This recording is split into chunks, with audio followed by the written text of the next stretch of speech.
હું જે વાત કરું છું એ અંધશ્રદ્ધા, જાદુગીરી, પાખંડ કે ચીઠી ચબરકી કાઢવી કે ડાકીની સાકીની ધોણાવી, આ બધી બાબતો છે.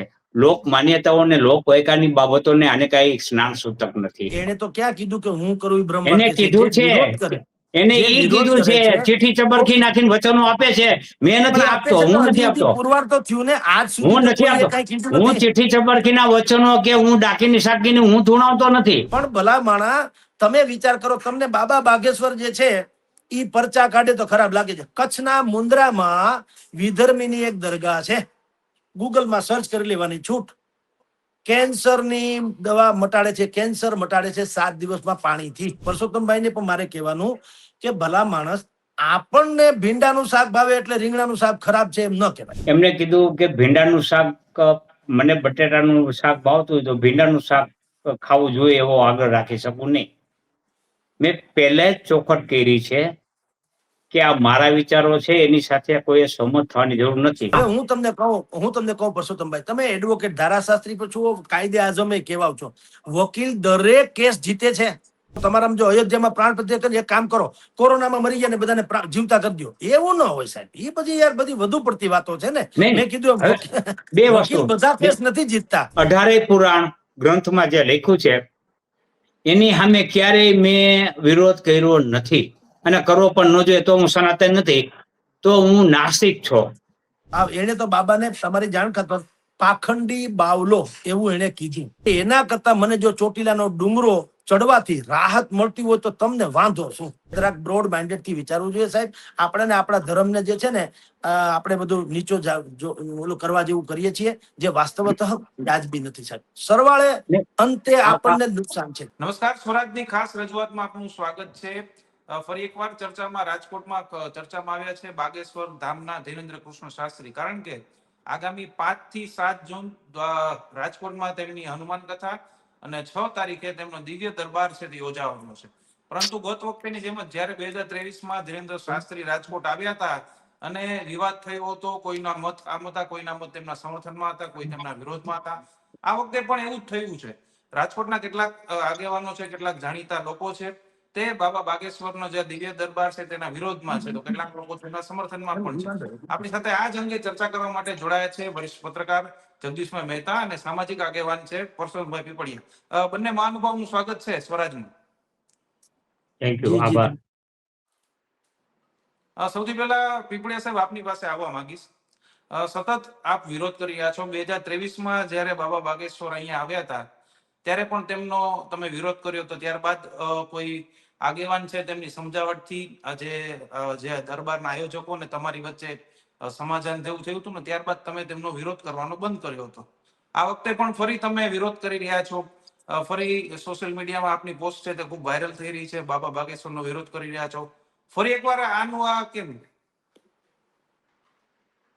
ઓલો કાગળ લઈ લેજો, બાબા ઓલો લખી આપેલો એ બાબા. ગયા વખતે બાબા બાગેશ્વરની જે કથા હતી એ કથામાં અંધશ્રદ્ધા વિશે મારો વિરોધ હતો.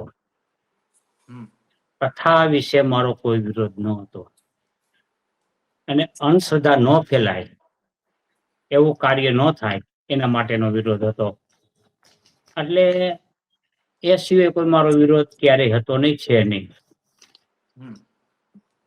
ત્યારના જે આયોજકો છે તે આયોજકો એ એક લેખિતમાં પત્ર આપેલો કે અમે તમારી જે ભાવના છે, તમારો જે પક્ષ છે, એ અમે ઉપર પહોંચાડીશું અને ધર્મનું વાતાવરણ ખરાબ ન થાય એટલે તમે આ ન કરો. એટલે એની વિનંતીને માન આપીને કોઈ પણ પ્રકારનું મેં કરેલ નહીં. એનો આ લેખિત સહી વાળો પત્ર પણ છે, એ આપના દ્વારા માધ્યમથી વાંચવાનો હોય તો વાંચી પણ શકો છો. ઓકે, આ પત્ર છે એનો. બરાબર. તો આ વખતે આયોજકો એમ જ કહે છે કે અંધશ્રદ્ધાની કોઈ વાત જ કહું બધું કહું. આ એક સમજૂતી થયેલ કે અંધશ્રદ્ધા નહીં ફેલાવે, જો આયોજકો દ્વારા એવું કહેવામાં આવ્યું હોય નહીં ફેલાવે અને પછી હું મારું ડીંડક પકડી રાખું એ વ્યાજબી છે ખરું, પેલા એ આપ કહો. હમ. જયારે આયોજકે કીધું હોય કે આ નહીં થાય અને તમારી લાગણી અમે ઉપર પહોંચાડીશું, હમ. આ લેખિતમાં છે, એટલે ત્યારે મેં પણ હવે ફર્ધર હું કોઈ પણ પ્રકારનો વિરોધ કરીશ નહીં એવું મેં જાહેર કરેલું. ત્યારે મેં કરેલ પણ નહોતો, હમ. પરંતુ અંતિમ દિવસે જે પાછું આ ઢોંગ ધતિંગ જાદુગીરી ચીટી ચબરખી ડાકીની સાકીની જે કઈ આ બધું ધૂણ ધાણવાનું બધું જે કરેલ અને વચન ભંગ કરેલ ત્યારે, હમ. એટલે આ વખતે ફરીથી એ જ બાબા આવે છે. આયોજકો જુદા હશે કદાચ, અને આ વસ્તુઓ છેલ્લા દિવસે થવાની દહેશત છે. થશે એવું નથી કહેતો, કારણ કે એને ક્યાંય એવું જાહેર નથી કર્યું, પણ ગયા વખતે આવું જાહેર કર્યું નતું ને થયું હતું. એટલે મારો વિરોધ માત્ર ને માત્ર અંધશ્રદ્ધા પૂરતો છે. મેં ક્યારેય તેમના ધાર્મિક કાર્યનો વિરોધ કર્યો નથી કે તેમના સેવાના કાર્યનો વિરોધ કરેલ નથી. એ આવકાર્ય છે. સનાતન ધર્મમાં જે કાંઈ પ્રચાર પ્રસાર કરે એ પણ આવકાર્ય છે. તેમની સેવા પણ નોંધનીય છે. એની સામે મારો કોઈ વાંધો છે જ નહીં, એને હોવો પણ ન જોઈએ. મારો તો આટલો જ છે કે એ આ યુગમાં આપણે યુવકોને ક્યાં માર્ગે લઈ જવા છે? આ ધૂણોના માર્ગે લઈ જવાના છે? આ ચિઠ્ઠી ચબરખી કાઢવાના માર્ગે લઈ જવાના છે? મારો વિરોધ એટલો જ છે અને સિમ્પલ છે. એટલે મારા વિરોધથી અટકી જવાનું છે એવું માનવાને કારણ નથી, કે મારો વિરોધ કરવાનો હક નથી તેવું પણ માનવાને કારણ નથી. સ્વતંત્ર ભારતમાં કોઈ પણ પોતાનો વિરોધ નોંધાવી શકે, પોતાનો પક્ષ રાખી શકે છે. હું કઈ અટકાવી શકવાનો નથી, અટકાવી શકવાનો નથી કે મારાથી કઈ અટકી જવાનું નથી. ફરી એકવાર આપણે એની એ વાત કરી રહ્યા છો કે શું છે? શેની? આયોજકો ગત વખતે કરતા આયોજકો આ વખતે અલગ છે, એટલે આપ ફરી એની એ વાત કરી રહ્યા છો, કારણ કે થવાનું તો એ જ છે જે ગત વખતે થયું તો એ આ વખતે થવાનું. હા, એટલે જનજાગૃતિ માટે મારે વિરોધ કરવો જોઈએ, એટલે મેં મારા વિચારો પ્રગટ કર્યા છે. મેં મારા વિચારો પ્રગટ કરવાનો મને અધિકાર છે, મેં પ્રગટ કર્યા છે. પછી મારા વિચારો સાથે બધાએ સહમત થવું એવું પણ નથી. આટલી મોટી બધાએ સંમત થાય એવી હું દાદા રીંગા પણ હું કરું તો એ મારા માટે પણ ગેરવ્યાજબી છે. મારાથી કેટલાક સહમત હોય, કેટલાક અસહમત હોય, પણ જનજાગૃતિનું કામ કરવું મને જ્યાં લાગે છે ત્યાં, મને અંધશ્રદ્ધા લાગતી હોય, તમને શ્રદ્ધા લાગતી હોય, તો મેં મારો પક્ષ રાખ્યો છે અને એ પક્ષ મુજબ બાકીનો નિર્ણય કરવાની કે હું સાચો છું કે ખોટો છું એ નિર્ણય છે એ રાજકોટની શ્રદ્ધાળુ પ્રજા કરશે. એની સામે ક્યાં મને કોઈ વાંધો છે? એટલે એવું કઈ નથી કે કોઈ અહીંયા જવું નહીં એવું મેં નથી કીધું કે કથામાં જતા નહીં ના તે એવું નથી. જવાનો બધાને અધિકાર છે. એટલે એ અધિકારની રૂએ મને જે લાગ્યું એ મેં વિરોધ કર્યો છે. મહેતા સાહેબ, આપની પાસે આવવા માંગીશું. આખો આ વિવાદ છે, જયંત પંડ્યા હોય, વિજ્ઞાન જાથાવાળા, પ્રસન્નભાઈ પીપાડિયા હોય, સામાજિક આગેવાન છે, આમને અંધશ્રદ્ધા કરી રહ્યા છે, તો બીજી તરફ હજારો લોકો છે તે બાબાના દિવ્ય દરબારમાં જાય છે. હજી સુધી ભલે તેમના કોઈ પુરાવા નથી કે બાબા જે કરે છે સાચું છે, પરંતુ હજારો લોકો જઈ રહ્યા છે અને એને હજી સુધી કોઈ ખોટું સાબિત નથી કરી શક્યા. તો આપ કઈ રીતના જોવો છો આખી વાતને? જુઓ રોનકજી, જેમ પરસોત્તમભાઈએ વાત કરી કે એને અધિકાર છે, એનો અર્થ એ બાબાના દુશ્મન છે કે વિરોધી છે એમની, એને પોતાનો મત વ્યક્ત કરવાનો અધિકાર છે. એમ હું પણ મારો વ્યક્ત પ્રગટ કરું છું. જરૂરી નથી કે અશોકભાઈ પરસોત્તમભાઈ થી માંડીને જયંતભાઈ કે બીજા કોઈ પણ એમની સાથે એગ્રી થાય, પણ દરેકની પોતીકી એક લોજિક હોય છે. ભાઈ પરસોત્તમભાઈ અતિ વિદ્વાન વ્યક્તિ છે. અમે બિલકુલ, હું એને આદર કરું છું. આપની જાણ ખાતર રોનકભાઈ, અમે જ્યારે પણ મળીએ છીએ એક બાદ કોઈ ફંક્શન વગેરેમાં પણ બિલકુલ અરસપરસ આદર ભાવથી જોઈએ છે. પણ એને અત્યારે બહુ આમ જુઓ તો ક્લિયર કર્યું કે ભાઈ મેં મારો મત પ્રગટ કર્યો છે. મેં એમ નથી કીધું ત્યાં કોઈએ જવું નહીં કે આમ કે તેમ પિકેટિંગ કરશું કે એવું કઈ નહીં. હું એમ માનું છું કે આ અંધશ્રદ્ધા છે, પછી જે માનવું માને, ન માનવું કઈ નહીં. એટલે ત્યાં આમ જુઓ ને તો આ પરસોત્તમભાઈ પૂરતો વિવાદ તો લગભગ ખતમ થાય, કારણ કે એને પોતાને જે માન્યતા હોય તો દરેકને કહેવાનો અધિકાર છે. પણ હું હવે એનાથી એક સ્ટેપ આગળ જાઉં રોનકભાઈ. જુઓ, હવે જેમ જેમ જેમ જેમ દિવસો નજીક આવતા જશે ને એમ એમ આ બધું જાડુ, આપણી ભાષામાં કહું તો જાડુ થતું જશે. આજે જિગ્નેશભાઈ મેવાણી, કોંગ્રેસના ધારાસભ્ય, એને પણ 5 પ્રશ્નો એવા પૂછ્યા છે કે જો બાબામાં એને તો બાબાને તમારી જાણ ખબર પાખંડી બાવલો એવું એને કીધું. હાલાકી હું આપને કહું રોનકભાઈ, જેમ પરસોત્તમભાઈએ પણ મર્યાદા મૂકી નથી, તેમ તમારે તમારી જે કઈ વાત કરવી હોય શાલીન ભાષામાં કરી શકો, કારણ કે જેને તમે પાખંડી બાવલો કયો છો એના લાખો ફોલોઅર્સ છે આપણા કરતા વધુ. એટલે હું એમ કહું કે હું લતા મંગેશકરને ગાયિકા નથી માનતો, તેંડુલકરને હું ક્રિકેટર નથી માનતો, અમિતાભને હું અભિનેતા નથી માનતો, તો મારું શું આવે? મારા કરતા એ લોકો તો છે ને બધી ભગવાનની દયા. હું નથી માનતો, એ કહેવાનો અધિકાર ખરો, પણ એનો અર્થ એમ નહીં કે મારે એની કમ્પેર, કારણ કે લેવલ ટુ લેવલની કમ્પેર થાય. હવે હું આપને કહું, જિગ્નેશભાઈ મેવાણી સહિતના લોકોએ પણ આ વાત આવી જ કરી છે. એને 5 પ્રશ્ન પૂછ્યા કે રાજકોટના ટીઆરપી કાંડમાં કોણ મેઇન સૂત્રધાર છે, એના નામ આપો. પછી 72,000 નું ડ્રગ્સ જે પકડાણું છે, ઓર્ડર એનો કોને આપ્યો તો એનું નામ આપો. ચરસ, ગાંજો અને દારૂ જે આ ગુજરાતમાં વેચાય છે એમાં કયા મંત્રીનો હાથ છે? આ ભાઈના શબ્દો કહું છું. અને એફસ્ટીન ફાઇલમાં અમેરિકાની પાસે કોઈ એવી સીડી કે એવું કઈ છે જેનાથી વિશ્વગુરુ ઇન્વર્ટેડ કોમામાં ફફડે છે? આવા એને 4-5 પ્રશ્ન પૂછ્યા. અને એના કરતા વધુ રિલેવન્ટ એવો પ્રશ્ન પરસોત્તમભાઈ પીપળિયાએ પૂછ્યો. એને કીધું કે વર્ષો પહેલા રાજકોટમાંથી મોહિલ મોરધરા નામનો એક પ્રજાપતિના દીકરો 9 વર્ષનો તેનું અપહરણ થઈ ગયું. બાબાને કહો કે તમારામાં ક્ષમતા હોય તો તમે એ બતાવો કોણ અપહરણ કરી ગયું, અથવા એ છોકરો અત્યારે ક્યાં છે. બરાબર? અમે એવું છે રોનકભાઈ, કદાચ આના જવાબ બાબા ન પણ આપે, સાંભળો, એટલે બાબા ખોટા નથી થઈ જતા. હું તમને ક્રોસ ક્વેશ્ચન્સ કરું છું.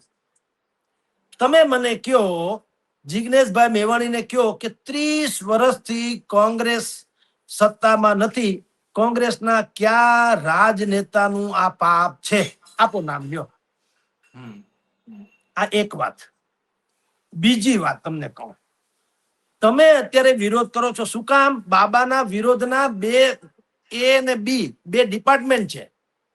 વર્ષો પહેલા બાબા કોંગ્રેસના પણ પ્રિય હતા. Kamalnath, chief minister of Madhya Pradesh, Kamalnath, તેઓ શ્રી બાબાની કથા રાખી ચૂક્યા છે. બીજું નામ આપું તમને, સુરેશ પચોરી, કોંગ્રેસના દિગ્ગજ કેન્દ્રીય નેતા, બાબાની આરતી ઉતારે છે. ત્રીજું નામ આપું, વિક્રમાદિત્ય સિંહ, જે હિમાચલ પ્રદેશના મુખ્યમંત્રીના પુત્ર છે, બાબાના અનન્ય ભક્ત છે, કોંગ્રેસી છે. હવે તમે મને કહો રોનકભાઈ કે આ ત્રણેય દિગ્ગજો કોંગ્રેસના જે જમાનાના ખાધેલ કહેવાય એવા લોકો બાબા બાગેશ્વરમાં પૂર્ણ શ્રદ્ધા ધરાવે છે, અને જિગ્નેશભાઈ મેવાણી ન ધરાવે, તો શું સમજવું? મને કહો. એટલે અધિકાર દરેકને છે. એવું કઈ 3 ઓલા મહાન માણસો અથવા તો મોટા માણસો માને છે એટલે જિગ્નેશભાઈ માનવું એવું જરૂર નથી. પણ જે શબ્દાવલીઓ થાય છે, પાખંડી બાવલો ને આ ને ધ્યેંગ ધતુર ને, ભાઈ જો મેં દક્ષિણ આફ્રિકા નથી જોયું એટલે દક્ષિણ આફ્રિકા ન હોય એવું નથી, ઈ તો હોય. મેં નથી જોયું. આપણી સમજ બહાર જે વાત છે ઈ વાતને પાખંડ કે ધતિંગ કહી દેવું સીધી રીતે બરાબર નહીં. અને આમાં શું કોઈ આપણું જિગ્નેશ મેવાણી માટે જે વાત કહો છો એ વાત પીપળિયા સાહેબ માટે પણ લાગુ પડે ને? બિલકુલ. પણ પીપળિયા સાહેબે તો જો કે ક્લિયર કર્યું કે ભાઈ હું એમ માનું છું કે આ ધતિંગ છે. મેં એમ નથી કીધું કે તમે ક્યાંય ન્યા દર્શન કરવા જાતા નહીં કે કથા સાંભળવા જાતા નહીં. મેં ભાઈ પરસોત્તમભાઈ પીપળિયાને જિગ્નેશ દાદાની કથામાં મેં હમણાં મળ્યા હતા. લ્યો, હવે એ કથા જ હતી ને, વન કાઇન્ડ ઓફ ભગવાનનું નામ હતું. એને ભાઈએ શું કીધું પરસોત્તમભાઈએ કે મને હનુમંત કથાનો કાંઈ વિરોધ નથી, પણ મને તમે કહો સાયન્ટિફિકલી જેની વાત કરવામાં આવે છે તો પુરાવા ક્યાં? હાલો, હનુમાનજી નહીં, પુરાવા આમ તમે કહો તો આપણી તો અનન્ય શ્રદ્ધા છે, એ જુદી વાત છે. કોંગ્રેસે ફતવો બહાર પાડ્યો તો કે ભાઈ અયોધ્યામાં પ્રાણ પ્રતિષ્ઠા જે થઈ છે, પુનઃ પ્રાણ પ્રતિષ્ઠા, એ કાલ્પનિક પાત્રો છે. કોર્ટમાં કીધેલું છે, કપિલ સિબ્બલ વગેરે કે આ રામ, સીતા, દશરથ ઇત્યાદિ કાલ્પનિક પાત્રો છે, આવા કોઈ ભગવાન છે પણ નહીં. અને એને ફતવો બહાર પાડેલો કે અયોધ્યામાં પુનઃ જે 500 વર્ષ પછી પ્રભુ શ્રી રામ જયારે એના નિજ મંદિરમાં પધાર્યા ત્યારે કોઈએ ત્યાં જવું નહીં. લ્યો હાલો. પણ એનાથી શું થયું? અત્યારે કઈ ત્યાં ઘટી ગયા માણસો? તમે ઉત્તર પ્રદેશમાં જુઓ, એની ત્યાં કેટલા લોકો શ્રદ્ધાપૂર્વક આવે છે, લાખો કરોડો રૂપિયાના બિઝનેસ, બીજા બધા વિધર્મી પણ ત્યાં કમાય છે. એટલે જિગ્નેશભાઈની જેમ પરસોત્તમભાઈએ ક્લિયર કર્યું છે થોડું. બસ વાંધો એટલો છે પરસોત્તમભાઈને પણ મારે કહેવાનું કે ભલા માણસ, આપણને ભીંડાનું શાક ભાવે એટલે રીંગણાનું શાક ખરાબ છે એમ ન કહેવાય. તમને ભીંડાનું ભાવે છે, ધેટ્સ ઓલ. પણ તમે રીંગણા ખાવ છો એ ખોટું એવું નહીં. તમે તારે ખાવ, તમને ભાવે તો. મને દક્ષિણના બ્રાહ્મણો માછલી ખાય છે. લ્યો હાલો, દક્ષિણના બ્રાહ્મણો માછલી ખાય છે. અને અમુક જગ્યાએ તો માતાજીને ભોગ ધરાવવામાં આવે છે, બ્રાહ્મણો દ્વારા પણ ભોગ, જીવતા જાનવરનો. તો ભાઈ આ બધા રીતિ રિવાજ છે. અને હવે હું તમને જે વાત કરવા માંગુ છું, રોનકભાઈ, ઈ પરસોત્તમભાઈ બી મારી દ્રષ્ટિએ બિલકુલ સાંભળે તો સારી વાત છે કે તમે જે વિજ્ઞાનની વાત કરો છો, સાહેબ, વિજ્ઞાન અનેક જગ્યાએ ટૂંકું પડે છે ને એની ગેંગે ફેફે કરે છે. વિજ્ઞાન પણ, એટલે વિજ્ઞાન પ્રત્યેની અંધશ્રદ્ધા પણ બહુ ખરાબ. આ બાબા બાગેશ્વર તો જવા દો, વિજ્ઞાન પ્રત્યેની અંધશ્રદ્ધા પણ બહુ ખરાબ. હું તમને 2-4 એક્ઝામ્પલ આપું. તુલસી શ્યામથી કળશિયા જવાનો એક રસ્તો છે. તુલસી શ્યામથી કળશિયા, ત્યાં એન્ટી ગ્રેવિટી નામનું વાતાવરણ છે. Anti gravity. તમે ઢોળાવ આમ હોય ને, અહીંયા ગાડી મૂકી દો તો ગાડી આમ જાય, આમ ન જાય. પાણી પણ આમ જાય, આમ ન આવે. લે હાલે, શું કરી લેવું? તો વિજ્ઞાન શું કે છે ખબર છે? એમ નથી કહેતા કે અમારો ટપ્પો નથી પડતો. એ કે આ તો દ્રષ્ટિભ્રમ છે. દ્રષ્ટિભ્રમ એટલે તમારી સામે છે તોય માનવું નથી, અને શું કરી લેવું? બીજી વાત, તમારી જાણ ખાતર જગન્નાથપુરીનું મંદિર તો બહુ પ્રખ્યાત છે, જ્યાં રથયાત્રા નીકળે છે. હવે સામાન્ય હવામાનની વિભાગની વાતો શું હોય છે કે દિવસે દરિયામાંથી ધરતી તરફ પવન આવે, સાંજે ધરતીમાંથી દરિયા તરફ જાય. આ પ્રાકૃતિક વાત છે. એમાં કોઈ સાયન્ટિફિકલી, એમાં કોઈ દોરા ધાગા કે ધરમ બરમ એવું નથી. તો નૈસર્ગિક છે, બરાબર. એકમાત્ર જગન્નાથપુરીનું મંદિર છે જ્યાં એની ધજા સામે પવને તરે છે, ફફડે છે. સામે પવને ક્યાંય સાંભળ્યું આવું હોય? અને એ જગન્નાથ મંદિરનો મુખ્ય શિખર જે છે એનો પડછાયો જ ક્યાંય પડતો નથી. જે બતાવો, વિજ્ઞાનને કહી દો, તમે આનું ગુજરાતી કરો છો, શું છે આ? 2 વાત. હજી ત્રીજું તમને કહું. એક છે આંધ્રનું લેપાક્ષી મંદિર છે. આંધ્રનું લેપાક્ષી નામનું મંદિર છે. 70 સ્તંભ છે. 70 સ્તંભ ઉપર ઉભેલું છે. 70 સ્તંભ. એમાં જે મુખ્ય સ્તંભ છે એ લટકે છે હવામાં. હેઠેથી તમે કાગળ કે લુગડા કે કાંઈ પણ કાઢી શકો, હેઠેથી એવું લટકે છે સ્તંભ. બ્રિટિશ સાયન્ટિસ્ટો પણ ફેલ ગયા કે આ શું છે. આપણા જયંતભાઈ કે ભાઈ કે આપણા તમે હું જવા દો, બ્રિટિશ સાયન્ટિસ્ટ આવ્યા હતા, એ પણ પછી ગેંગે ફેફે કરીને જતા રહ્યા. પણ ઠોસ જેને કહી શકાય એવું કાંઈ વસ્તુ કહી શકાય નથી. અને શનિ સિંગડાપુર તો તમારી મારી નજર સામે છે.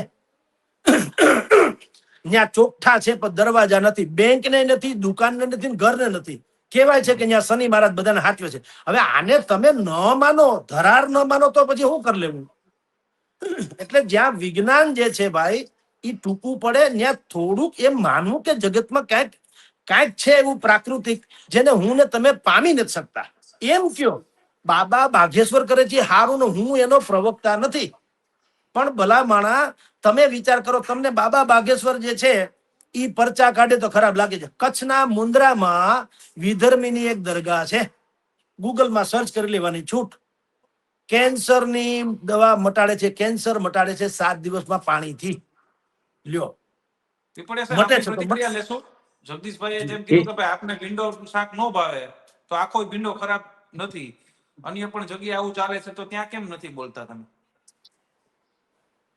જગદીશભાઈ ની વિદ્વતાને હું સન્માન આપું છું. એની વિદ્વતા ઉપર મારે કોઈ પ્રશ્ન નથી. ક્યાંક વાક્યમાં સમજવામાં મતભેદો હોય છે. એમને કીધું કે ભીંડાનું શાક, મને બટેટાનું શાક ભાવતું હોય તો ભીંડાનું શાક ખાવું જોઈએ એવો આગળ રાખી શકું નહીં. મેં પહેલા જ ચોખટ કરી છે કે આ મારા વિચારો છે એની સાથે કોઈ સહમત થવાની જરૂર નથી. હું એમ કહું મારા વિચારો સાથે બધાએ સહમત થવું જ જોઈએ. તો એને મેં મારું બટેટાનું શાક ખાઉં છું એટલે ભીંડાનું શાક તમે ન ખાઈ શકો કે એવું કહેવાનો કોઈ મારો ઈરાદો છે જ નહીં. બહુ સ્પષ્ટ છે કે હું બટેટાનું ખાઉં છું, તમારે જેનું ખાવું એનું ખાવ, હમ. તમને જે યોગ્ય લાગે એ ખાઓ. ભીંડાનું શું ગમે એ યોગ્ય લાગે ખાઓ. કોઈની ઉપર પાબંદી નથી કે કોઈને મેં એના માટે મેં આહવાન પણ કર્યું નથી કે તમારે મારી સાથે સહમત થવું છે. વાત રહી વિધર્મીઓની, સાહેબ મારા ઘરમાં મારે મારા ઘરના દૂષણોને સાફ કરવા જોઈએ. હું સનાતની છું તો મારે સનાતનની ધર્મમાં જે દૂષણો છે એના વિશે મારે બોલવું જોઈએ. મને બીજાના ધર્મમાં ટાંગ અડાડવાનો મને કોઈ શોખ નથી અને મારે અડાડવી પણ ન જોઈએ. એવા ઉંબાણિયા કરવામાં હું માનતો પણ નથી. એ ધર્મજનોની બાબત છે એટલે એમાં હું ક્યારેય પડવું નહીં, કારણ કે એ રાજકીય બાબતો હોય છે. એટલે એ આપે જાણો છો, આખું જગત જાણે છે કે એ ધર્મ વચ્ચે વિવાદ કરવાની બાબત છે, એમાં મારે પડવાનું હોય નહીં. એ વિધર્મીઓ છે એ જે કરે છે એના લોકો એનો વિરોધ કરવો જોઈએ, એના લોકોએ ઉજાગર કરવું જોઈએ. મારા ધર્મનું હું કરું, એના ધર્મનું એ કરે. તેમ છતાંય આપણને અસંતોષ હોય તો એમાં પણ કાળા જાદુ અને અંધશ્રદ્ધા વિશ્વાસનો કાયદો ગુજરાતમાં અસ્તિત્વમાં છે. તો પ્રશાસને પણ પગલા લેવા જોઈએ અને જેને આમાં એવું હોય કે વિધર્મી વિરુદ્ધ પગલા લેતા નથી તો પ્રશાસન ઉપર દબાણ લાવવું જોઈએ. એમાં ક્યાંય આપણને વાંધો હોઈ શકે નહીં. એટલે એના ધર્મમાં કઈ થતું હોય તો આપણે એડમિટ કરી છીએ એવું નથી, પણ એના ધર્મમાં મારે ટાંગ અડાડવાનો મને કોઈ અધિકાર નથી એવું હું માનું છું. એટલે મારે મારા ધર્મનો કચરો સાફ કરવાનો, મારે હુકમે આડોશી પાડોશીમાં ધ્યાન રાખવું જોઈએ. એટલે એવું હડકતું લેવાની કોઈ બાબત મારા માટે સ્વીકાર્ય નથી. સાહેબ તમારી જે આપણે સોશિયલ મીડિયા પોસ્ટ જોઈએ એમાં કોમેન્ટો ઘણીવાર વાંચતા હોઈએ છીએ કે અન્ય ધર્મમાં જ્યારે પ્રાણીઓની કતલ થાય છે, ગાયની કતલ થાય છે, બકરાની કતલ થાય છે, તો એ પ્રાણીઓ તો ક્યાં કોઈ બીજા ધર્મના છે એવું કહી શકાય. એ તો તમામ પ્રાણીઓને તો કોઈ ધર્મ નથી હોતો, તો ત્યાં કેમ નથી બોલતા? એવી તમારી કોમેન્ટોમાં ઘણીવાર લોકો કહેતા હોય છે તમને. જો જ્યારે ધર્મની જ્યારે નોનવેજની વાત આવે ત્યારે મારે એટલું જ કહેવાનું કે નોનવેજ ખાવું એ સંપૂર્ણપણે હિન્દુમાં પણ અધિકાર છે ને મુસ્લિમમાં પણ અધિકાર છે. હું એમ કહું છું કે નોનવેજ ખાવામાં મુસ્લિમો કરતા હિન્દુઓ વધારે છે. આ મારું વાક્ય લખી રાખજો. દક્ષિણના તમામ રાજ્યોમાં નોનવેજ ખવાય છે. ત્યાંથી આગળ હાલો એટલે બંગાળથી માંડીને જે દરિયાકાંઠાના વિસ્તારમાં છે ત્યાં પણ નોનવેજ ખવાય છે. મહારાષ્ટ્રમાં પણ નોનવેજ અમુક હિન્દુઓ ખાય છે, અમુક નથી ખાતા. ગુજરાતીમાં મોટા ભાગના હિન્દુઓ ખાતા નથી, પણ અલ્પ પ્રમાણમાં એમાં પણ હિન્દુઓ ખાય છે. એટલે જેમ એને બકરીની બલી ચડાવે છે તો આપણા મંદિરોમાં પણ બલિઓ ચડે છે, કુકડાઓ ચડે છે, કે વાછડાઓ ચડે છે, બલિઓ ચડે છે, જગ જાહેર છે. એટલે એ બધા ધર્મની સ્વતંત્રતા છે, એમાં ક્યારેય કોઈ ધર્મનો મેં વિરોધ કર્યો નથી.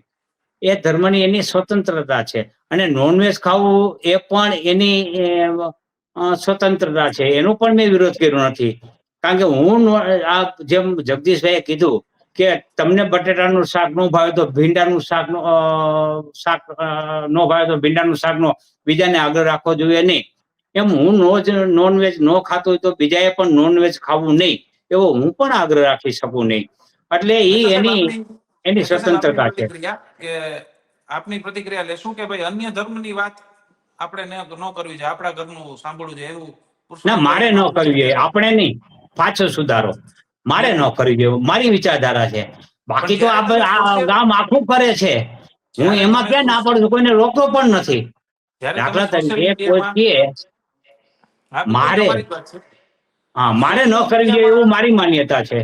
બિલકુલ. સોશિયલ મીડિયામાં જ્યારે તમને આટલા બધા લોકો સોશિયલ મીડિયામાં તમારી પોસ્ટ જોતા હોય, હજારો લોકો સોશિયલ મીડિયામાં તમારી સાથે જોડાયેલા હોય, ત્યારે તમારું એક નિવેદન છે એ માત્ર વ્યક્તિગત નથી રહેતું. તમામ લોકો એને જોતા હોય છે, એમાં મોટાભાગના હિન્દુ લોકો હોય છે. તો એટલે તમારું નિવેદન એક રીતે વ્યક્તિગત કહેવાય, પણ વ્યક્તિગત ના પણ કહેવાય, કારણ કે આટલા મોટા લોકો તમારી સાથે જોડાયેલા હોય છે. મીડિયામાં તમે ઇન્ટરવ્યુ આપો છો.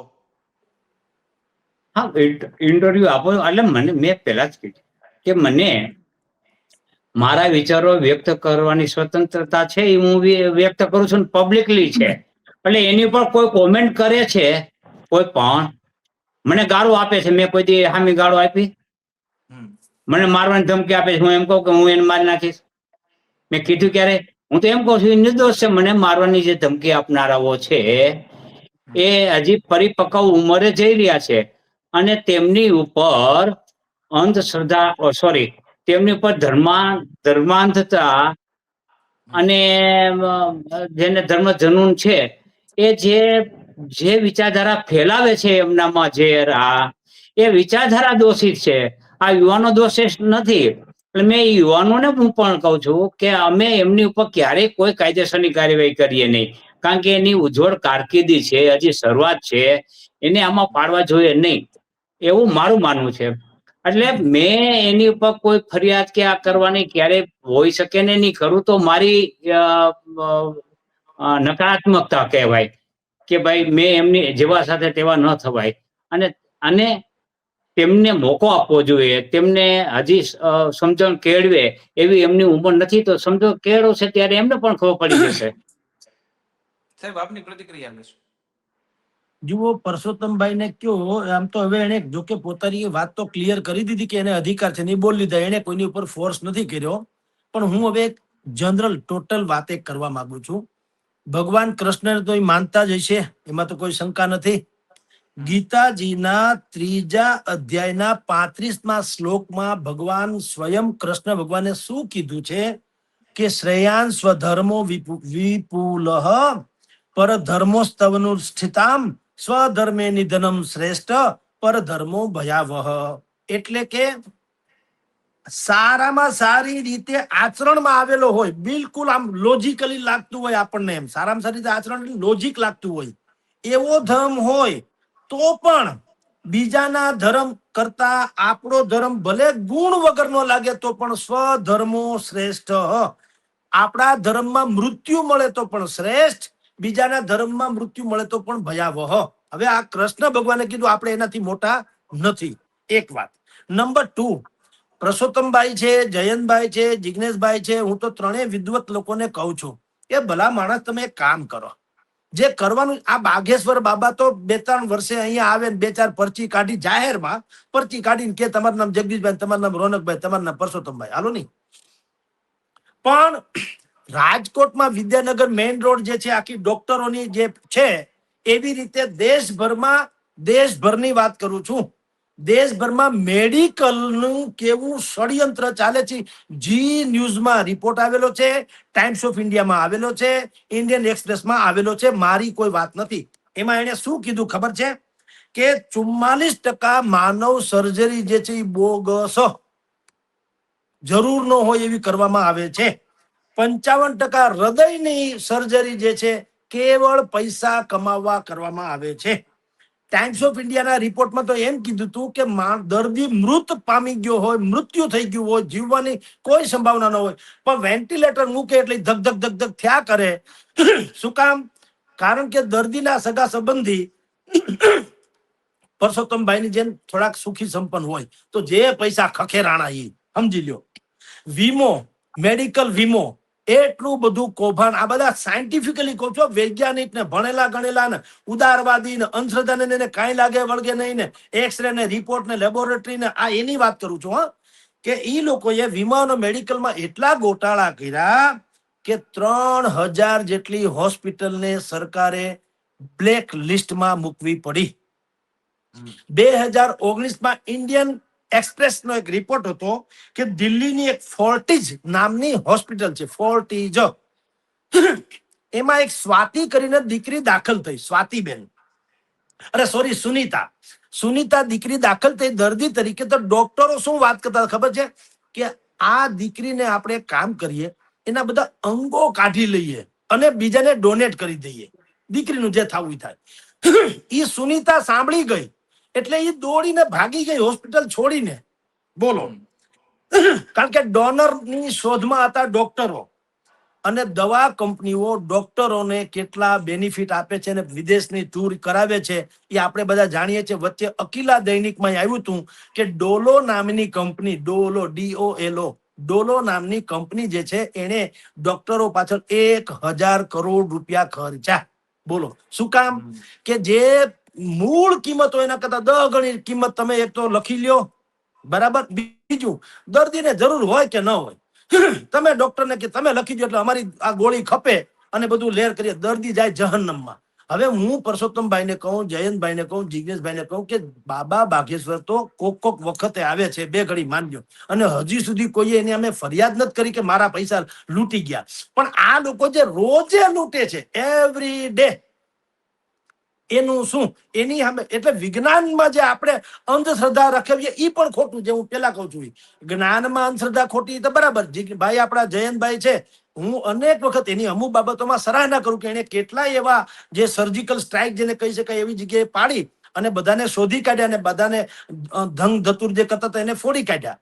પણ એની સાથોસાથ આ વિજ્ઞાનના નામે જે ચરી ખાય છે, વિજ્ઞાનના નામે તમને મને હજારો દર્દીઓને એના ઘરેણા વેચાઈ જાય, જમીન વેચાઈ જાય, ત્યાં સુધી જેને આપણે ડોક્ટરને દેવનું સ્વરૂપ માનીએ છીએ એ લોકો જે ખખેરે એની વિરુદ્ધ, વિજ્ઞાનની વિરુદ્ધ કેમ કોઈ અવાજ નથી ઉઠાવતો? હું એમ કહું છું. અને જ્યારે આવી જ હાલત હોય રોનકભાઈ, તો પછી મને તમે કહો કે એના કરતા મને જો ચોટીલાનો ડુંગરો ચડવાથી રાહત મળતી હોય તો તમને વાંધો શું? મને મળે છે, મને એમ લાગે છે, તો શું વાંધો છે? એટલે જે કરે છે ચોટીલાને તમે ધતીંગ કહી શકો, બાણેજ, કનકાય, તુલસીશ્યામ, સત્તાધાર, પરબવાવડી, પાળિયાદ, લ્યો ધતીંગ. ત્યાં નહીતર છે ક્યાંય આપણે જઈએ તો ત્યાં છે કોઈ પણ સ્થાનકમાં જાઓ, મને શામજી ભગત થી માંડીને આ ગીગા ભગત જે છે એ મને કે આવો જગદીશભાઈ ચા પાણી પીને જવું હોય નહીં. મને શ્રદ્ધા છે કે હું અહીંયા માનતા રાખું તો મારો મેળ પડે, તો તમને વાંધો શું છે ભાઈ? એક વાત હવે બરાબર રોનકભાઈ, હવે હું એક કન્ક્લુઝન ઉપર આવું થોડું, પછી પરસોત્તમભાઈ ને કહેજો ને કદાચ આપણી ડિબેટ વાઇન્ડ કરીએ. હું તમને એમ કહું, આપણે ગુજરાતમાં કે ભારતમાં અંધશ્રદ્ધા છે એવું નથી. આપણે તો શું છે, અર્ધ ભણેલા છીએ એટલે આપણને તાત્કાલિક ઝંડા લઈને નીકળી જઈએ છીએ. તમારી જાણ ખાતર પરદેશમાં એટલે 13 નંબરના આંકડાને અપશુકનિયાળ માનવામાં આવે છે. 13 નંબર હોટેલ હોય ને 5 સ્ટાર જેવી, 13 નંબરનો માળ હોય, પછી 14, અરે 13 નહીં, 12 પછી સીધો 14. શું કામ? ડખો. હોસ્પિટલ અરે વિમાન જે છે, વિમાનમાં 13 નંબરની સીટ ખાલી, હોસ્પિટલમાં 13 નંબરનો રૂમ ખાલી. 13 નંબરમાં 13 તારીખે જો ફ્રાઈડે આવે એટલે શુક્રવાર આવી જાય તો ભલભલાના હાજા ગગડી જાય. આ હું વાત કરું છું, આપણી નહીં હો, અમેરિકા સહિતની વાત કરું છું. યુરોપમાં કાળી બિલાડી છે ને એને ડાકણ માનવામાં આવે. લ્યો પરસોત્તમભાઈ ને કહો એનું શું કરવું? હજી હું તમને 2-4 વસ્તુ કરીને પછી પરસોત્તમભાઈ ને હેન્ડ ઓવર કરું છું. યુકે અને જાપાનમાં કાળી બિલાડી હોય ને એને શુકન માનવામાં આવે, પણ અમેરિકા અને યુરોપમાં એ અપશુકન છે કાળી બિલાડી. હવે એનાથી આગળ જો અમેરિકા અને યુરોપમાં આપણે સીડી નીચેથી ઉપર જવાનું હોય ને, સીડી નીચેથી પસાર થવાનું, એ લોકો એને ભયંકર ખરાબ માને. શું કામ? એ હોલી ટ્રાયેંગલ એટલે ટ્રિનિટી, એ લોકો એમ માને છે ક્રિશ્ચન લોકો કે સીડી ઉપરથી ઉપર જાય ને તો ત્રિકોણ આકાર બને છે, એ હોલી એટલે પવિત્ર ત્રિકોણ આકાર બને છે. આપણે ત્યાંથી પસાર થાય ને તો પવિત્રતાનો ભંગ થાય છે, એટલે આપણે ત્યાંથી નીકળવું નહીં. આ એની માન્યતા છે, જેને તમે ધારો તો અંધશ્રદ્ધા કહી શકો, પણ છે તો છે. ઘણા પરદેશમાં ડાઇનિંગ ટેબલ ઉપર મીઠું ઢોળાઈ જાય તો શું કરે ખબર છે? એ થોડુંક મીઠું લઈ લે, જો ચાય ને ઢોળાઈ જાય તો કહું છું, ભૂલથી ઢોળાઈ જાય તો થોડુંક મીઠું લઈ લે અને ડાબા ખંભે આમ નાખે. શું કામ ખબર છે? કે ઓલો પાછળ શેતાન ઉપર આંધળો થઈ જાય. બોલો, આ હું વાત કરું છું, આઈની નહીં, પરદેશની વાત કરું છું. બીજું, કાચ તૂટે તો રોમન કાળથી આયલો આવે છે યુરોપમાં. કાચ તૂટે તો 7 વર્ષની પનોતી બેહે. હવે તમને કહું, દક્ષિણ કોરિયામાં બંધ રૂમમાં પંખો રાખીને તમે સુઈ જાઓ તો એને ફેન ડેથ કહેવાય, એટલે કે તમે મરી જ જાઓ એમ, એવી માન્યતા છે. લ્યો, બંધ રૂમ હોય એમાં પંખો ચાલુ કરીને તમે સુઈ જાઓ તો સમજવાનું કે મરી ગયા. જાપાનમાં રાત્રે નખ કાપો તમે રાતના તો એમ થાય છે કે બાપુજીનું મૃત્યુ થાય ને ત્યારે તમે હાજર નહીં રહ્યો. આવી માન્યતા છે. લ્યો, ઇટાલીમાં 13 ને બદલે 17 નો આંકડો અપશુકનિયાળ માનવામાં આવે છે. ગ્રીસમાં શું છે કે તમે કોઈ માણસની સુંદરતાના વખાણ કરો પછી એને નજર ન લાગે એટલે થૂ થૂ થૂ કરીને બધા થૂકી નાખે. જો થૂકે નહીં તો એને નજર લાગી જાય અને એનું સત્યાનાશ થાય. અને એવી રીતે સ્પેનમાં એમ કે છે કે નવા વર્ષનું જયારે તમે જો દ્રાક્ષ ખાઈ જાવ નવા વર્ષે આખું વર્ષ જે છે ને એ ટનાટન જાય. હવે મને તમે કયો, આપણું ભારતનું પરચી નહીં તો જવા દ્યો, આપણે તો બહુ પ્રાચીન સંસ્કૃતિ ધરોહરમાં માનનારી વ્યક્તિ છે. આ બધા તો કહેવાતા ભણેલા ગણેલા છે ને, એની માન્યતા જુઓ તો ભલા માણસ દરેકની પોતીકી એક માન્યતા હોય છે. તમને તમારો વિચાર રજૂ કરવાનો અધિકાર, પણ દરેકને માન્ય. તમે વિચાર કરો, મેં તો કીધું આ ભાઈ જયંતભાઈ ને કીધું ને બીજાએ કીધું કે તમે એક કામ કરો ને બાબા બાગેશ્વરની બાજુમાં તમારો પંડાલ નાખો મોટો, અનુકૂળતા હોય તો ન્યા આવશે. લોકોને તમારી વાત સારી લાગશે તો ન્યા આવશે. બાબા બાગેશ્વરે એમ તો નથી કીધું કે ભાઈ મારા સિવાય કોઈ પંડાલ ન નાખો, પણ મને વિજ્ઞાનમાં રસ છે એટલે હું ધર્મનો વિરોધ કરું. સોરી, એવું ન થવું જોઈએ. સનાતન ધર્મ છે ને આમ જ તૂટી પડ્યો. આપણે એકબીજાના ટાટિયા મીંડા ખેંચવા. મેં આગળ વિધર્મીની વાત કરી, પરસોત્તમભાઈ કેવી વાત કરી કે ભાઈ આપણે કોકના ધર્મમાં શું કામ ટાંગ લડાવી. ભાઈ ન્યા કેન્સર મટવાની જે દાવો છે એમાં હિન્દુ લોકો જાય છે. લ્યો, પણ શું કામ? ત્યાં સર તનસે જુદા વાળી વાત છે. અહીંયા આપણે શું છે, ખાલી ફાકા ફોદારી ફોન ફટાકા ને ઇધર ઉધર ગાળા ગાળી ને એવું તેવું. અહીંયા કોઈ કઈ બીજું કરતા નથી. તો હું એમ કહું ભાઈ સાહેબ, હવે અત્યારે સ્થિતિ આખી જુદી છે. એટલે આવું બધો ડખો કરવા કરતા તમારી જાણ ખાતર સનાતન ધર્મનું જે ચાલે છે એ ચાલવા દો. અને જેને તમે ધતિંગ કહો છો એ કા પ્રૂવ કરો. આને ધતિંગ કહેવાય. ધતિંગનું પ્રમાણ તો હોય ને, સર્ટિફાઈડ. હું પરચો કાઢીને તમને કહું તમારું નામ રોનકભાઈ છે ને ભાઈ સાહેબનું નામ પરસોત્તમભાઈ છે, હવે તમે કહો ધતિંગ, પણ ધતિંગ તો કા તમે કહી દો. હાલો, મેં ધતિંગ તો ધતિંગ, પણ મેં કીધું તો ખરું ને તમારું નામ રોનકભાઈ છે, સાહેબનું નામ પરસોત્તમભાઈ છે. તો હવે એ જે હોય તે હું ને તમે ગરોળીને જોઈને ભાગી જઈએ. અને મદારી જે છે 5 હાથનો જે ઓલે નાગ હોય નથી ગળામાં ટોળીને ફરતો. તો યાર આપણી માન્યતા જુદી છે. મેં ને તમે દક્ષિણ આફ્રિકા ન જોયું હોય તો દક્ષિણ આફ્રિકા તો હોય, મેં નથી જોયું. એટલે કેટલીક અલૌકિક બાબતો આપણને ટપો ન પડે એટલે એ ફન ફતુર છે એવું નથી. આપણને ટપો નથી પડતો. ઓલા રમેશ પારેખની કવિતા છે કે વરસાદ નથી પડ્યો એમ ન કહીએ રમેશ, આપણે ભીંજાયા નથી. જી પીપળિયા સાહેબ, આપની પ્રતિક્રિયા લેશો. જગદીશભાઈ નું આખી બાબતો મેં સાંભળી. એમાં ત્રણેય બાબતની ખીચડી કરવામાં આવી છે. એક છે લોકમાન્યતા શું છે એની, એક ભ્રષ્ટાચાર એટલે કે જે તબીબી ક્ષેત્રનું ભ્રષ્ટાચારની વાત કરી, અન્ય દેશોમાં લોકમાન્યતાઓ શું છે એની વાત કરી, અને અહીંયા આપણે અંધશ્રદ્ધાની વાત કરીએ છીએ. જગદીશભાઈ નું કહેવાનું એમ થાય છે કે આમાં લોકમાન્યતા આવી છે તો તમારે અંધશ્રદ્ધાનો વિરોધ કરવો જોઈએ નહીં, એવું એમનું સાદી ભાષામાં કહેવાનું થાય છે. આપણા દેશની અંદર લોકવાયકાઓને લોકમાન્યતાને કોઈ ટાળી શકતું નથી. અને એ વર્ષોની, હજારો વર્ષોની પરંપરા છે. આપણા દેશમાં નહીં, વિદેશોમાં પણ એ લોકમાન્યતા ને લોકવાયકાઓ છે. એની સાથે આ જે ધતિંગનો ધંધો કરે છે એને જોડી શકાય નહીં. કે જે ડોક્ટર ભ્રષ્ટાચાર, મને સાંભળી લ્યો કે ડોક્ટર ભ્ષ્ટાચાર કરે છે. પરસોત્તમભાઈ એક પ્લીઝ એક જ મિનિટ.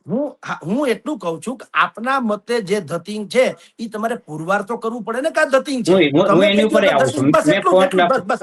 મેં પોઈન્ટ લખી રાખ્યા છે, હું એનો જવાબ આપીશ કે પુરવાર કરવું કે નહીં. એ હું કહીશ.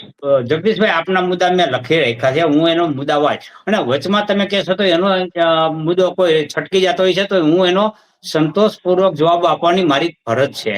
જયારે હું બોલું છું ત્યારે સામેવાળાના મુદ્દાનો જવાબ મારે આપવો જોઈએ અને મારી ફરજ છે એ હું બજાવીશ. એટલે આ ત્રણેય બાબતો અલગ અલગ છે, એને સાથે સાંકળી શકાય નહીં. અહીંયા હું જે વાત કરું છું એ અંધશ્રદ્ધા, જાદુગીરી, પાખંડ કે ચીઠી ચબરકી કાઢવી કે ડાકીની સાકીની ધોણાવી, આ બધી બાબતો છે. લોક માન્યતાઓ અને લોકવાયકાની બાબતોને આને કઈ સ્નાન સૂતક નથી. બીજું એ છે, બીજું ભ્રષ્ટાચારને આને કઈ અંધશ્રદ્ધાને કોઈ સ્નાન સૂતક. ભ્રષ્ટાચારની રીતે પગલા લેવા જ જોઈએ અને એમને જે વાત કરી છે અસત્ય છે એ પણ હું નથી કહેતો. એની વાત સાથે, ભ્રષ્ટાચારની વાત સાથે હું સંપૂર્ણ સહમત છું. અને એને એ જે કહે છે અને જે મેડિકલ લાઈનમાં જે ચાલે છે એ સનાતન સત્ય છે, એ હું સ્વીકારું છું કે એ મેડિકલ લાઈનમાં આ ભ્રષ્ટાચાર ચાલે છે. એની વિરુદ્ધ પણ અવાજ અલગથી ઉઠાવવો જોઈએ. એની સામે મારો કોઈ બેમત નથી. વાત રહી મારે સાબિત કરવાની વાત છે. સાબિતી કોને કરવાનું હોય? કે સાબિત એમને કરવાનું હોય કે હું ધતિંગ કરતો નથી. મેં તો માત્ર એટલું જ કીધું છે કે રાજકોટનો મોહિદ્રા છે, મોહિલ મોહિદ્રા, એમનું સરનામું બતાવી આપે કે આ છે. આ એક માત્ર પ્રશ્ન છે. જો એ બતાવી આપશે તો સાબિત થઈ ગયેલું છે કે આ ધતિંગ નથી. બીજું શું? એ મને સરનામું આપશે તો આપોઆપ સાબિત થઈ ગયેલું છે કે આ ધતિંગ નથી. સાબિત કરવાની કોઈ જરૂર નહીં. એટલે સાબિતીનો ભાર છે એની ઉપર છે, મારી ઉપર નહીં. એટલે તમે સાબિત કરી બતાવો કે આ ધતિંગ છે એમ નહીં. એ સાબિત કરી ધતિંગ ફેલાવે એ સાબિત કરે કે હું ધુતારો નથી. એને સાબિત કરવાનું છે. સાબિત આરોપી કરે, સાબિત મારે કરવાનું ન હોય. એટલે સાબિતી મારે કરે એવું જો કહેતા હોય તો એ પણ છે ને મારી દ્રષ્ટિએ કંઈક ગેરસમજણ ભર્યું છે. એ તો પીપળિયા સાહેબ તમારા મતે આરોપી છે એવું છે ને? એમાં તો એમના હા, હું મારા મતનું જ કહું છું. એટલે હું મારી આ રજૂઆત છે, મારી આ પક્ષકાર તરીકે હું કહું છું. હું એમ નથી કહેતો જગદીશભાઈ ખોટા છે, એવું મેં વાક્ય કીધું જ નથી. આ ગેરસમજણ હોઈ શકે છે. સાબિતીનો ભાર છે એ આરોપી ઉપર હોય, ના સાબિત કરવાનો ભાર. મહેતા સાહેબ આપ કંઈક કહેવા માંગતા હતા. ના સર, એવું છે દાવો કરનાર ઉપર હોય, દાવો કરનાર ઉપર હોય. સાબિત કરવાનો ભાવ દાવો કરનાર ઉપર સાબિત કરવા, તમે કાયદામાં જોઈ લો, દાવો કરનાર ઉપર સાબિત કરવાનો ભાર હોય. કોની ઉપર? દાવો કરનાર ઉપર. ના, દાવો એટલે એને તો ક્યાં કીધું કે હું કરું બ્રહ્મ? એને કીધું છે, એને એ કીધું છે, ચીઠી ચબરખી નાખીને વચનો આપે છે. મેં નથી આપતો, હું નથી આપતો, પુરવાર તો થયું ને આજ સુધી હું નથી આપતો. હું ચીઠી ચબરખીના વચનો કે હું ડાકીની સાકીને હું ધૂણાવતો નથી, કે હું કોઈ ઢોંગ નથી કરતો. એ કરે છે દાવો કે આમ થઈ જાય, તેમ થઈ જાય, તમે હાજર થઈ જાય, આ થઈ જાય, એ બધી દાવો એ કરે છે. આખા ભારત મેં કરેલો નથી તો સાબિતી મારે ના કરવાની હોય. સાબિતી એને. ઓકે, સાંભળો. આખા ભારતમાં કોઈએ કેસ કર્યો કે બાબાએ મને સારું કરવાનું કીધું તું, નથી થયું, ઢોંગ ધતુરો કર્યા, મારી પાસે પૈસા લીધા, એવું તો છે નહીં. આપણે આક્ષેપ કર્યો છે, સાંભળો, કે મોહિલ મોરધરાનું અપહરણ કોણે કર્યું તમે કહી દો, એમ આપણે કહીએ. હવે હું તમને કહું પરસોત્તમભાઈ, તમે એડવોકેટ ધારાશાસ્ત્રી પર છો, કાયદે આઝમે કેવાવ છો, વકીલ દરેક કેસ જીતે છે? નો જીતે. પછી યાર બધી બાબતો અમુક વસ્તુ મારીને તમારી થી વિચાર હું જગદીશભાઈ એ જ કહેવા માંગુ છું કે તમારા વિચારો અને મારા વિચારો બધે જ મેચ થતા એવું જરૂરી નથી. મેચ થતા પણ હોય. જે મેચ થાય ત્યારે અમે ફેરડી મેચ થાય છે.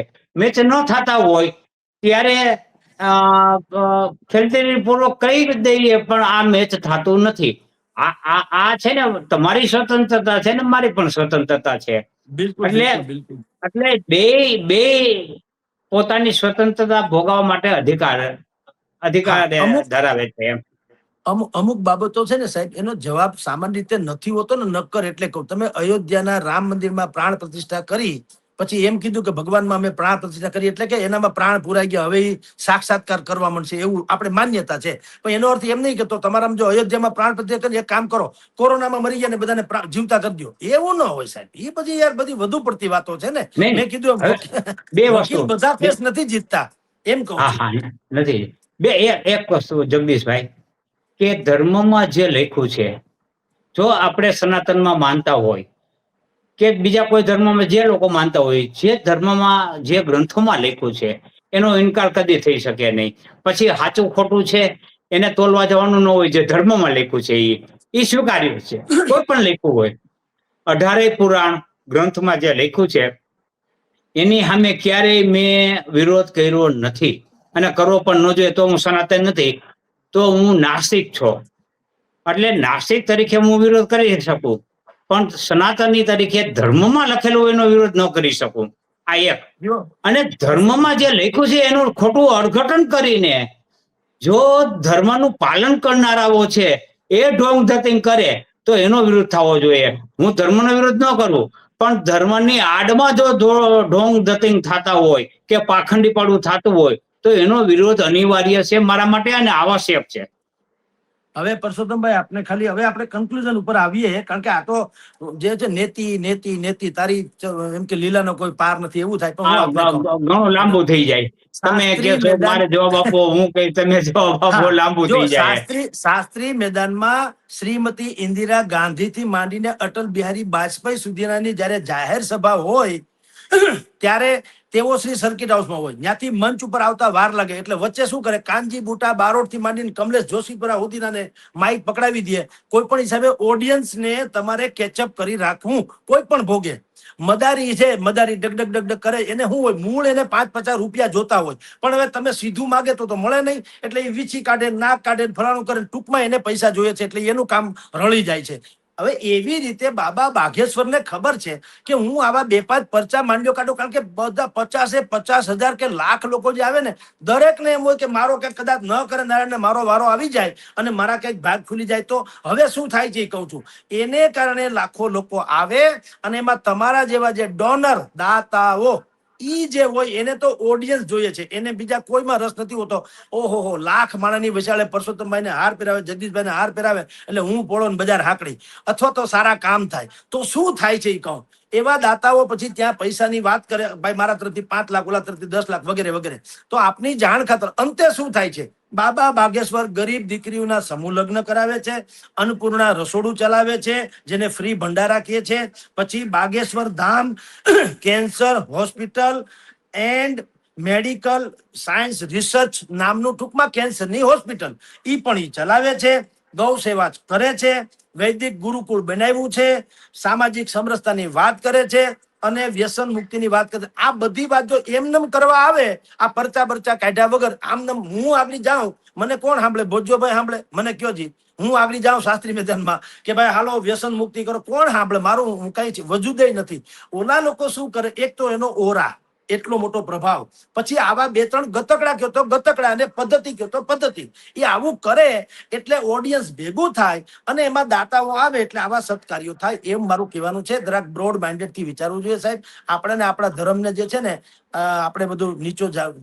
ઓલું કરવા જેવું કરીએ છીએ, જે વાસ્તવતઃ વ્યાજબી નથી સાહેબ. સરવાળે અંતે આપણને નુકસાન છે. જી હા, આપની વાત સાથે સહમત. પબ્લિક એકઠી કરવા માટે કંઈક અનૈતિક કરવાની જરૂર નથી. હું પણ આપને આ કહું, ક્યાં છે અનૈતિક સાહેબ? મારી વાત જાહેરમાં તો મારી વાત આપણે શેની મારી વાત તો અનૈતિક? સાંભળો. આપણે આ સર્ટિફિકેટ આપી દે હું સાહેબ, ઈ અનૈતિક બરાબર એટલે બન્યું.